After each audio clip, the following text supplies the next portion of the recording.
my rock star moment there, but it didn't feel quite as powerful holding a clicker in my hand versus a microphone. But anyway, so I'm excited to be here, and I'm just curious, do we have any legacy leaders in the house?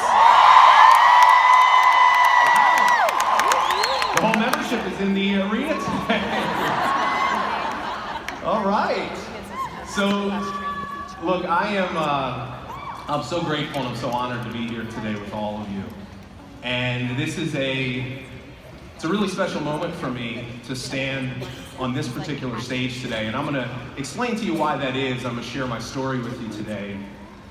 But I want to let you know that I am really, really going to pour my heart and soul into this training today. So here's what I need to know from all of you. Can you play big with me for the next 45 minutes? If you're ready to play big, say yes! Okay, makes my job easier. So the title of my talk today is How to Get Unstuck and Build the Business and the Life of Your Dreams. How many people want to get unstuck and build the business and the life of your dreams? I want to start off today sharing a story, my story. And I'm going to go all the way back 17 years ago to the very first time that I ever attended an event almost exactly like this in Atlanta, Georgia. I'd only been in my network marketing company. I was fresh out of college. I had joined about 2 months prior. My sponsor, Mike, and I, who I had just met, randomly met him in the mall, and he said, hey, we're going to go to Atlanta, Georgia. So we drove 13 hours in his car. I didn't know a single soul. I had absolutely no idea what I was getting myself into. And I can remember kind of having all these strange mix of emotions. How many people here, this is your first convention? Let's give them a round of applause. So you can relate, right? You understand it's like this mix of excitement and anxiety and fear, and you're not sure what's going to happen. And I can remember walking into the room the very first day. The event started on a Friday afternoon. And I was completely blown away. I'd never been in an environment like this in my entire life. And I remember sitting in the audience, and it was the Georgia Convention Center. So it wasn't an arena, it was just this really long building. And we were sitting all the way in the back, and there were these screens, and I could barely even see the stage. I was just kind of staring at the screens. But I could remember sitting there and listening to all these stories. Just like you've heard so far this week, these inspirational stories of people that had changed their life through this amazing profession. But it was like a roller coaster of emotions for me. Because on one hand, I was excited, and I had this inspiration and this vision and this dream of a bigger and a better life for myself. And you know, I came from a background, a middle-class family, and I never wanted for anything, but I don't come from a family of business owners. I've been by, if I have to admit, average most of my life. And I remember having this pull of emotions where I had this dream, but then I would always go back to, yeah, but who am I? Who am I to think that I could ever do something like that? That imposter syndrome. And I remember listening to all the stories, and we got through the first day, and we got through the second day, and it was at the very end of the second day. It was a Saturday. And it was a long day. How many of us can agree that as great as these events are, sometimes they're a little tiring, especially for an introvert like myself. This is an introvert's nightmare most of the time. But we got to the end of the second day. It was 5:30. I was ready to go home. And it happened. How many people in here, have you ever had a moment in your life that as it's happening, you're so certain that this is going to become a defining moment in your life? Has that ever happened to you? Birth of my son was one of those. But this was one of those moments. The keynote speaker for the weekend, his name was Jim Rohn, the late, great Jim Rohn. Anybody know Jim Rohn? I never heard of him before, didn't know who he was. My sponsor, Mike, kept telling me how great he was. And I remember sitting all the way in the back of the arena, watching on the screen, seeing this old, kind of frail-looking older man, short, comes out on stage, and they had a podium set up. and he stands up to the podium, and I swear, he was so short he could barely even see over the microphone, and he's standing there. And then he opens his mouth. I can remember thinking, wow, I had never in my life heard someone speak the way that this man spoke. The message that he had of perseverance, of having a bigger vision for your life and goals and dreams and not quitting and teaching us how anything was possible. And I found myself sitting in the seat, starting to sit forward. I got my notebook out. I started scribbling everything that he said. I was my soul lit up in a way that I don't know it ever had before. In my heart, I just had this emotion. I didn't even know why. It was this emotion welling up in my heart. I was literally riveted. Every single word I was hanging on of his. And I remember thinking, this is the reason why I was here. I remember thinking, it's not an accident that I met this UPS driver named Mike in the King of Prussia Mall, and he asked me to join this business. And it wasn't an accident that I drove 13 hours to Atlanta, Georgia, and sat all the way in the back of an auditorium, not knowing if I belonged there, not knowing a single person, but that was the reason why I was there, to hear his message. And I remember looking over at Mike, my sponsor, and I don't know where this came from, but I said to him, I want to do that someday. And I remember leaving that event, having a vision and a dream for my life that was so much bigger than anything I ever had before. I left that event ready to take over the world, as some of you are going to. But here's the thing. I don't have a success story to share with you off of that event. Because my first year in this profession, I struggled big time. Entrepreneurship did not come easily to me. My first year, if you know my story, I didn't recruit a single person. I had to basically threaten my mom to sign up for my service.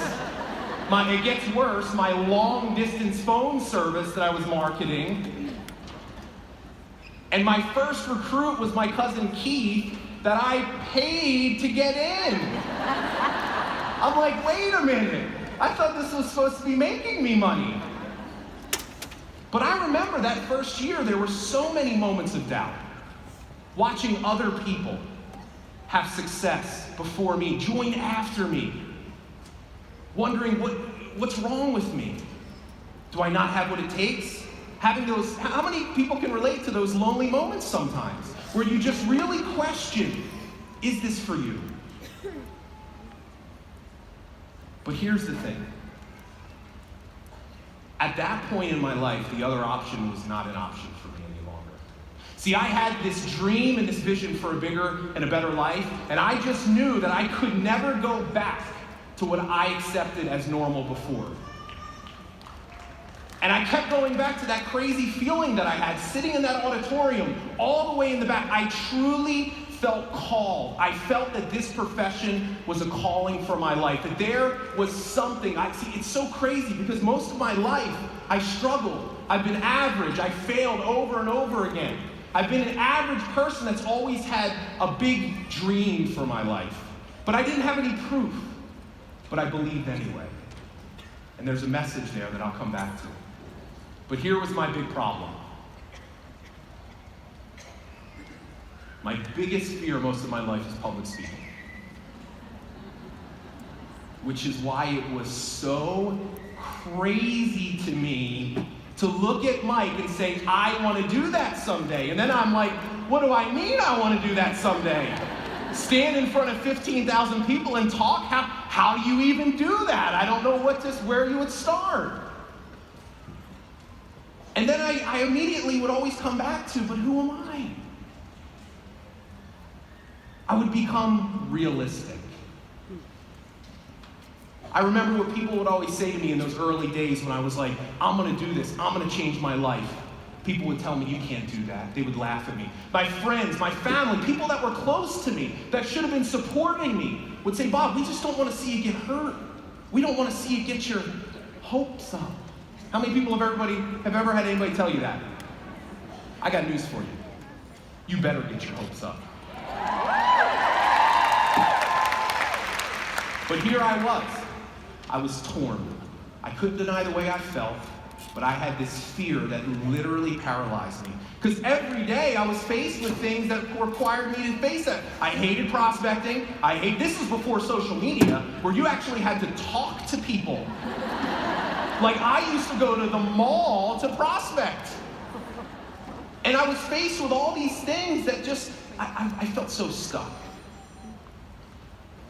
Here's how it showed up for me, and let me know if you can relate to this. I was so inconsistent. Here was the story of my entrepreneurial career for the first 2 years. Start, stop, get fired up, go to an event, do the work, not see the results, get discouraged, quit, join back up, quit over and over and over. Or I would see even the smallest bit of success and I would completely self-sabotage. How many can relate to this? And it used to drive me crazy. Because I'm like, Bob, you know what you should be doing. Why are you not doing it? Why are you not doing it long enough? What is wrong with you? This was the conversation that was playing over and over in my mind. How many of you have that same conversation with yourself?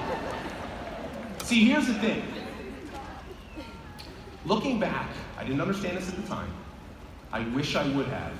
And I really want you to hear me very closely. If you are in this audience right now, and you struggle with inconsistency, and you struggle with being a self-saboteur, that's how you say that, right? That's the word.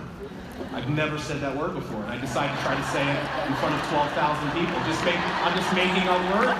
It is a word, but whatever. So, can we get serious? Here's my message to you, because this is an important part. If you struggle with those things, it's because you have issues of worthiness. You have limiting beliefs about you and your ability to succeed, and you have issues with you being deserving of success.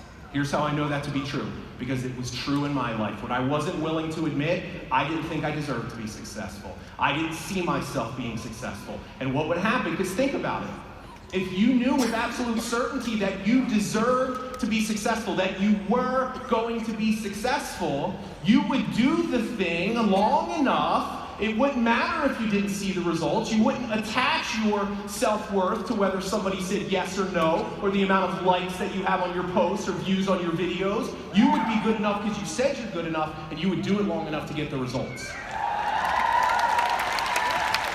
But you don't, because you are looking for validation of your self-worth outside of yourself. And that's why you're inconsistent. And I didn't understand that. See, here's something I really want you to get. What's really at play for all of us is the way that we think about ourselves. See, there's this concept, every single one of you has an identity for yourself in your business. And your identity is made up of your thoughts about yourself. It's made up of your beliefs about yourself. It's made up of all the stories, because don't we love to tell stories about why we are or are not where we want to be? All these things make up your identity.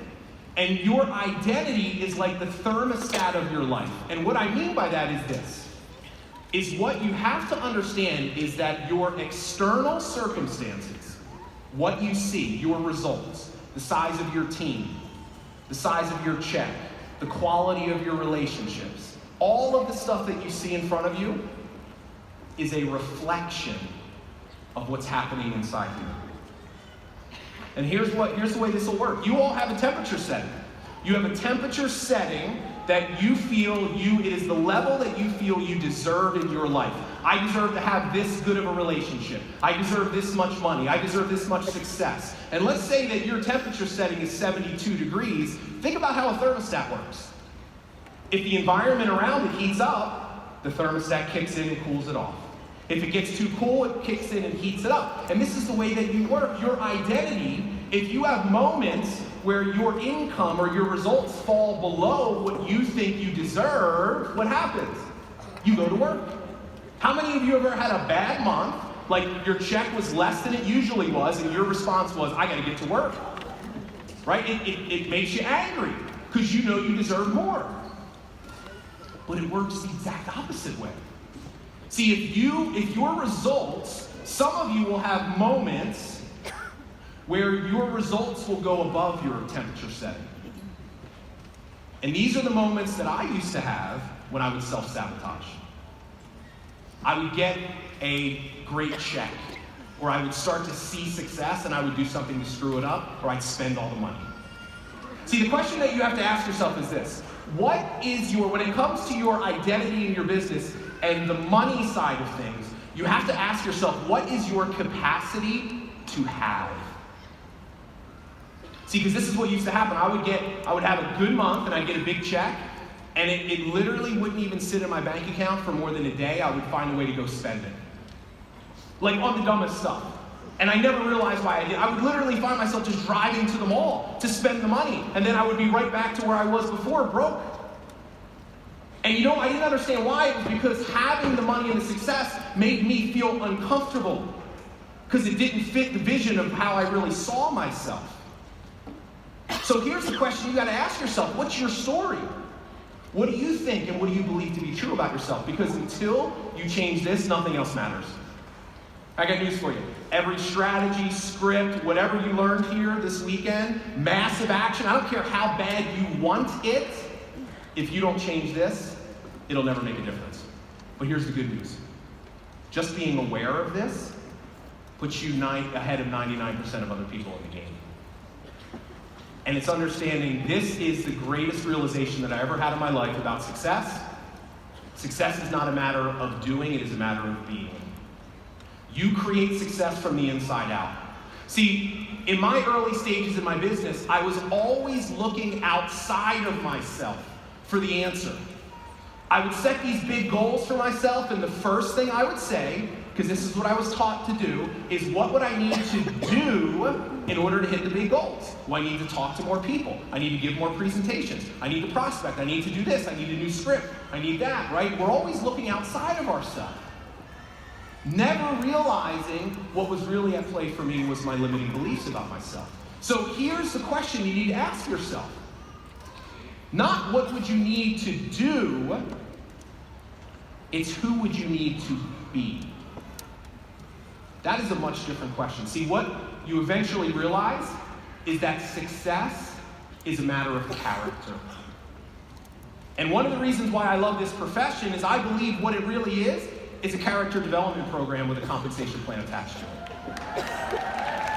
See, look at the people in this company that you admire, that you aspire to be to. I guarantee you they show up in the world a different way than you do. But you need to start from that place. You also need to understand this. It begins with you just acknowledging that you're not. You're not broken. Look, you are not broken. You just have some broken ways of thinking, and you have some broken habits that are keeping you stuck. Now, for me in my life, this has even evolved for me. I realize that I am enough because God has made me enough. And He has made me enough through my Savior, Jesus Christ. And I don't share that to preach to y'all, but I'm just saying, God don't create no junk. So if you are a believer, as I know many of you are, here's what you have to realize. You have a responsibility to use the gifts that you've been given for something far bigger than yourself. Because your gifts are much bigger than you. And you have a responsibility to share them with the world. And this, Plexus, is the best vehicle you will ever have in your lifetime to do that. And I know some of you get that. Look, it's not an accident that you're here. Just like it wasn't an accident that I was in that seat. You are here for a reason. You know that there's more out there for you. You know, see, what's good for most people is not good enough for you. You're not normal. This is not normal. Coming to, this is not normal. Your friends think you're crazy, don't they? Your family thinks you're out of your mind. I got news for you, you are. And you need to celebrate that.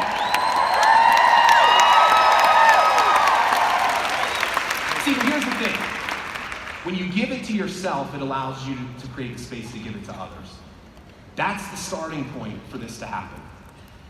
And what I've learned is this: you'll never outperform or out-earn the person you truly believe yourself to be. So the question is this: where do you start? Because here's the problem that we have. I remember sitting there, here I am, 17 years ago at that seat in the back of the Georgia Convention Center, looking at this guy on stage, having this dream, this vision. I'd like to do that. And here I am here, and here's this vision all the way over here. And I'm like, how the heck do you do that? See, the problem is we have this dream and this vision for our life, right? And then we look at where we want to go, and it becomes too overwhelming. And what we forget to realize is this: we just have to start. We just have to take the first step. There is no right or wrong first action. You just have to take action. Don't focus on the whole journey. And here's where the secret lies. You don't change your life, you change your habits. And your habits will change your life. See, what was keeping me stuck for so long? Bad habits. I had bad habits. I had the habit of not taking action. I had the habit of letting fear keep me back. I had the habit of inconsistency, of laziness. I had just developed bad habits. And what's interesting is we focus a lot of times externally, but what we forget is that your habits and behaviors are a reflection of the way that you view yourself. So if I promise you, if you don't think you deserve success, if that's the story that you choose, that you've made up about yourself, you are not going to take action long enough to get the results. So if you start with this identity concept and you say, here's who I would need to be, and I know, like, I teach this and people are like, Bob, I get it, like, you know, I came up with these words, I want to be courageous, I want to be committed, I want to be driven, and they sound good, but they feel fake. That's not me. Well, here's the secret: it's not you yet. See, when you start changing your habits, when you ask yourself, what would someone that's courageous, what would they do? How would they show up in the world? When you start thinking that way, here's what you realize. Every single piece of action, every small step, it's almost like a vote for the future you that you want to be. So you got to stop thinking big, you got to start thinking small. You got to look at what you do every single day, because you want to know what? That's all you ultimately ever have control over. And then what happens is this: over time, it starts to add up. I love this saying. This is actually a saying from AA. It's easier to act your way into a new way of thinking than it is to think your way into a new way of acting. See, I think of it like this. Every single habit, it's almost like a suggestion. It's almost kind of like, hey, maybe this is who I am. See, I remember when I did my first video ever on social media. It was July of 2015. I'd never done a video before. I was deathly afraid of it. I put it off for a year. Finally brought myself to do it just through sheer determination and no other options. And I did it. And it was horrible. And I sucked. And I can admit that today. But you want to know what happened? I did it, and then I did it again, and then I did it again, and I felt like I was going to die every single time I did it, but I kept doing it. And then all of a sudden, before I knew it, I'm just somebody that does videos. But it was a battle that I had to face every day. I didn't focus on me being on this stage. I focused on just serving and showing up for the 5 people that were on that video every day. And that's the responsibility that you have. Start where you are. Honor the process. Honor the struggle. Embrace the suck on the road to getting better. See, I remember the first time I spoke in public. Some of you heard me tell the story before. The first time I ever spoke in public, right? I had this dream, I was fired up, and then I just went right back into my old same self, avoiding it, not doing this, never doing that, staying stuck. And it was a meeting, it was a Saturday morning. It was at the Philadelphia airport at the Ramada Inn. Philly Airport, yes. At the Ramada Inn. And it was a Saturday training. There couldn't have been any more than 20 people in the room. And it was right before the meeting. One of my mentors comes up to me, and I literally just out of nowhere, I'm standing in the back of the room like I always do, just waiting there, and I feel this hand on my lower back pushing me up to the front of the room, and he says, hey, we're going to have you open the meeting up today. Right? And I'm like, I don't even have a chance to think about it, or else I would have just left. And he's pushing me up to the front of the room, and I vividly remember this like it was yesterday. It couldn't have been more from like here to the edge of the stage, and I'm being escorted to the front of the room, and I have about 30 seconds to figure out what I'm going to say, what I'm going to do, and all of a sudden my mind goes blank. And I'm getting pushed to the front of the room, and I remember this feeling come over me. I never experienced a feeling like this before. Like, I guess the best way that I could put it into words is it was like my organs were shutting down. And I swear I lost, like, my right leg went limp, you know? And I'm like, I felt like I was dying. And I get in front of the room, and I'm in front of the room, and I stand up, and I have a glass of water in my hand. It's a true story. And I'm so nervous, I'm shaking, spilling water on my hand. And they're in the back of the room, they're like, put the water down. And I did it. I forgot, I didn't say my name. I didn't do anything I was supposed to do. It was horrible. But I did it. And I remember leaving the meeting that day.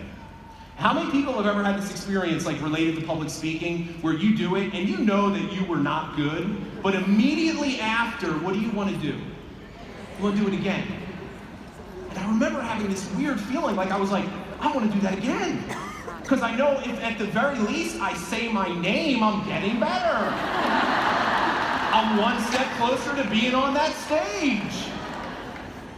But here's the lesson that I learned. See, when I look back, what I realized is that feeling that I thought was me dying, because that is what it feels like when you face one of your biggest fears,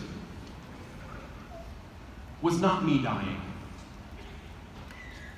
It was the feeling of something inside of me so much greater being born.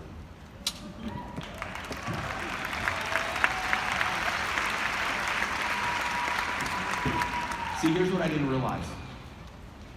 That this thing that had been one of my biggest fears my whole life, deathly afraid of even trying, never even took the first step, was actually a reflection of one of the greatest gifts that God has given me.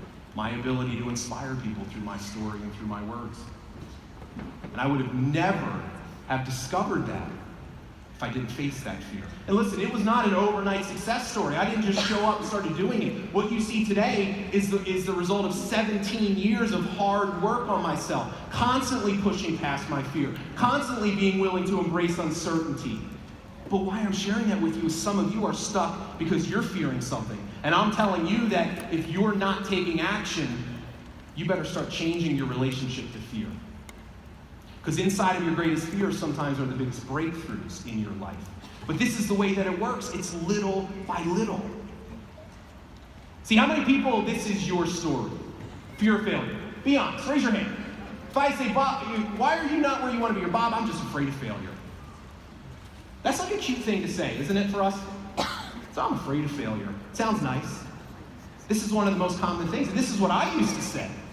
I was afraid of failing. I was afraid of trying. What if I got in front of the room and I had nothing to say? I wasn't good enough. People judged me.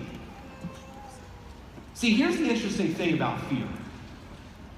All fear is, if you really break it down, it's you imagining a negative outcome for something that you haven't even done yet. So I literally every day, all day, would just imagine negative outcomes for things that I never even did. And this is what happens is we get controlled by our thoughts. We imagine all of these different scenarios. See, when we don't feel in control, we don't take action. Well, I can't reach out to that person. What if they don't say yes? Or I haven't talked to them in 10 years. What if they get mad at me? What if they're offended? What if they're this? Right? I can't do the video. I'm not as good at, right? When we don't feel in control, we don't do. Because we imagine all these negative things. Here's what I've learned. The goal is not to avoid fear. Because what I've learned is if you are on the path of your purpose, fear will always be a constant fan. Listen, I'll be honest. You don't think I was a little afraid standing back behind that stage? I was really afraid. I love you too. You make it a lot easier. But here's what I've learned. It's not to defeat your fear. See, as I was standing behind that screen right there, you want to know what I was doing? I was building my faith. See, here's the thing. All faith is the positive emotion. All faith is imagining a positive outcome. All faith is having confidence that you might not know the answer, you might not ever have done anything like that before, but if you show up with the right heart to serve and love and have compassion, that you'll figure it out. And I found the goal is not to defeat your fear, it's to build your faith. See, the opposite of control and certainty is faith. And here's the other thing I've learned. Letting go of control, if you don't let go of control, I promise you, you will be stuck the rest of your life. Because everything you've ever wanted in your life lies in the realm of uncertainty where you will never have control. Here's all you can control is the way you react to the things that happen in your life.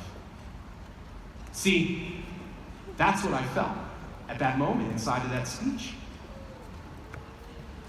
And this is my other message for you today. I believe that your Plexus business is an assignment from God to help you build your faith.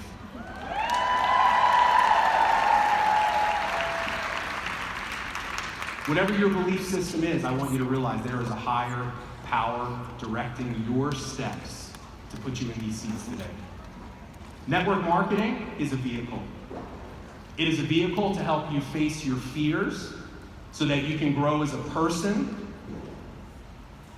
And I'm just trying to tell you, every single one of you has a purpose for your life. And that purpose is so much bigger than a rank advancement, than a commission check, than you hitting diamond. Now, I'm not saying there's anything wrong with those things, and you should want to do every single one of them. But I'm trying to tell you a big problem that this profession has today, as much as I love it, it is broken. If that's all you're focusing on, then you're not part of the solution, you're part of the problem. See, I teach a philosophy that we call legacy leadership, which is the purpose-driven way to build a network marketing business. It teaches you that if you put love and service and giving at the center of your business, these are not just things that sound nice, these are the best business strategies out there. And your Plexus business is a vehicle to help you do more of that. Here's how you begin the process. You have to redefine what failure means to you. Look, here's the story that I want you to leave here with today. There's nothing else I teach you that will serve you in terms of taking action, let it be this. When you leave here and you take action, when you reach out to that prospect, when you give that presentation, when you do that Facebook Live, when you train that person, whatever it is, one of two things is going to happen for you.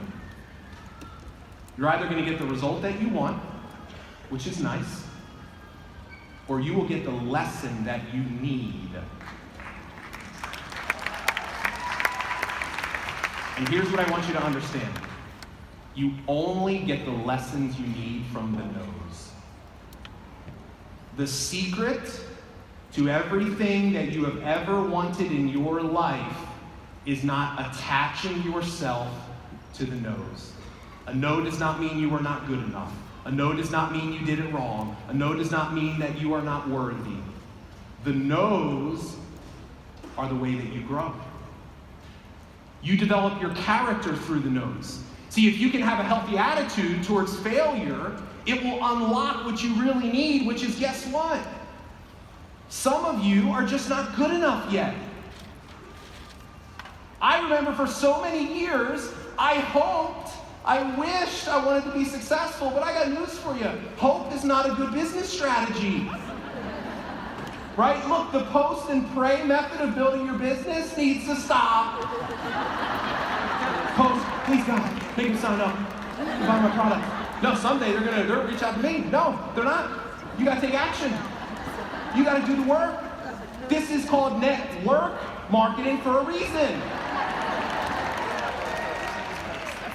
See, but here's the thing, you gotta become better. I wasn't good enough, and I knew that because I didn't have the results. You don't pursue success, you attract it to you. Here's the catch. You want to know how you become better? You try, you fail, you take action. Every step, it builds you. The yeses build your business, the nos build you. See, you have to change your story around the no's. I'll tell you what, the only difference between the people that are sitting in these front rows and you is they've had 1,000 more people tell them no than you have. They've had 1,000 more people quit on them, tell them it's a scam, it's not going to work, buy the products and return them, do this, do that. They just understood this is a part of the journey. Stop resisting it. Understand if you don't define yourself by the no's and you realize that they are shaping you and building you for something so far greater. See, looking back in that first year, I didn't understand it at the time, but now I know there was a bigger purpose behind me going through what I went through. It was shaping me into the person that I needed to be to deserve the success. And here's the final question I want you to ask yourself. Are you going to get bitter or are you going to get better? Look, I'll tell you, failure is the greatest opportunity you will ever have to get to know your true self. It's easy to lead when things are going well, but your true stripes will be shown when things are not going well. And here's the thing, like a lot of you, I come back to this idea of being stuck. You want to know what stuck is? All stuck is it is your soul's way of telling you you've stopped growing. Just like when you need food, your body tells you you're hungry. Well, your soul is telling you there's more out there for you. And you stop growing, and that's why you feel the way that you do. And it's understanding that if you truly want to achieve your dreams, if you want to leave here from this week, and you really want to create a breakthrough and make this your year, your new life is going to cost you your old one. You got to show up in a way you never have. You got to let go of all the stories and the beliefs and the things, caring about what other people think. Look, I'll tell you what, other people's opinion about what you do are none of your business. So don't let them steal your dreams, because guess what? They're going to have them anyway, so who cares? I want to share something with you today. This is a big, actually, can we hold the video? I pressed it too early, sorry. Damn, I almost did this perfect. So, hey guys, this is real life up here. So, I want to play a video for you in closing here. It's a 3-minute video. I'm going to play this video for you. This is an actual, not from that event, but this is a clip, the beginning part of the video, of Jim Rohn giving the exact speech that I heard him give 17 years ago in Atlanta, Georgia. And I want to play this video for you so you can hear the exact words that I heard, and then I'm going to come back up and just share some last pieces of last words with you. So let's cue that up.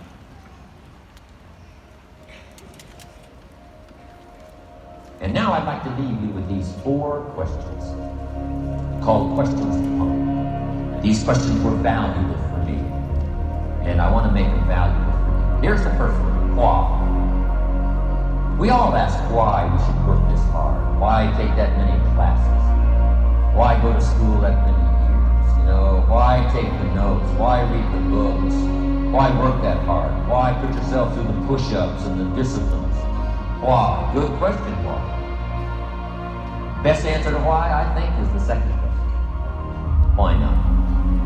Why not see how many books you can read, how many classes you can take, how many skills you can develop? Why not see how valuable you can become to the marketplace, to your friends, to your family? Why not see what you can make of yourself? Why not see how far you can go, how much you can see, how much you can earn, how much you can share? Why not? And my third question is, why not you? Why not you? With good self-esteem. Why not you starting to change and setting goals? Why not you starting to make progress toward the next one? If I can do it, you can do it. And so I want to say it to you personally. Why not you? You've got the brains, you've got the stamina, you've got the vitality, you've got the interest, you've got your life ahead of you, you've got the future. You can do it. If anybody can do it, you can do it. One of us can do it. Hey, we all can do it. Now here's my last question. Why not? Hey, where do I start? And when's the best time to start? And I have a very simple answer for that. Here and now. That's it. You want to improve? You want to get better? You want to get on a workout program or a clean diet? You want to start a business? Where do you start? You start right here. And when you start right now. You initiate action aggressively. You go. Because the idea isn't going to execute itself. And the book isn't going to write itself. And the weights out in the gym, they're not going to move themselves. You have to do it, and you have to do it now. And that means you got to stop thinking about it, and stop dreaming about it, and stop researching every aspect of it, and reading all about it, and debating the pros and cons of it. Just start doing it. Take that first step and make it happen.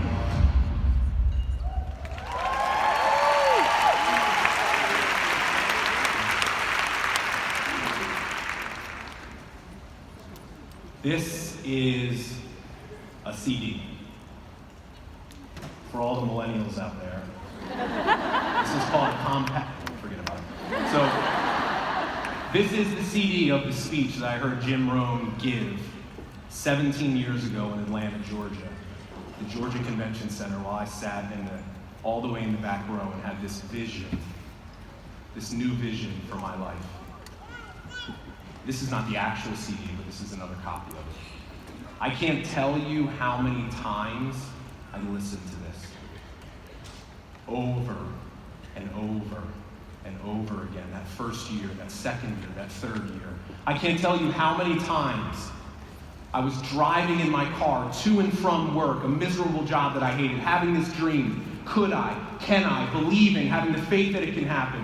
Driving 2-3 hours to go to meetings that nobody showed up for. Driving home late at night, having to get up early for work the next morning, pulling over with tears in my eyes. Saying to myself, God, why is this not happening for me? What am I doing wrong? I'm a good person. I'm working hard. What are these other people doing that I'm not doing? Why am I putting up with this pain and suffering? It's not my friends telling me, listen, it's not worth it. You're wasting your time. Go get it, just focus on your job. But I knew deep down inside, I knew that there was something more out there for my life. I knew that God was preparing me. And what I didn't understand at the time, and I do now, is that He wasn't giving me what I wanted, He was giving me what I needed. That I was being prepared for something so far greater than I ever would be able to imagine. Sitting in that room 17 years ago, for something so far greater than I could have even have believed for myself at that time. That the problems, the pain, and the suffering that I was going through were actually part of my gift because they were becoming part of my story. And if you believe this, that life doesn't happen to you, it happens for you, then you understand my message. And here's what I want to share with you in parting. This is the first time I've ever spoken to an audience anywhere near as large as this.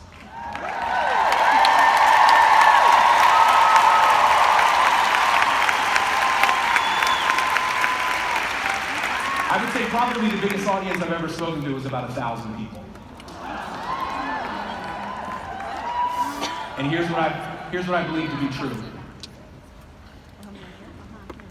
That everything I went through those early years, every no, every struggle, every heartache, every upset, every tear was preparing me for this moment right now.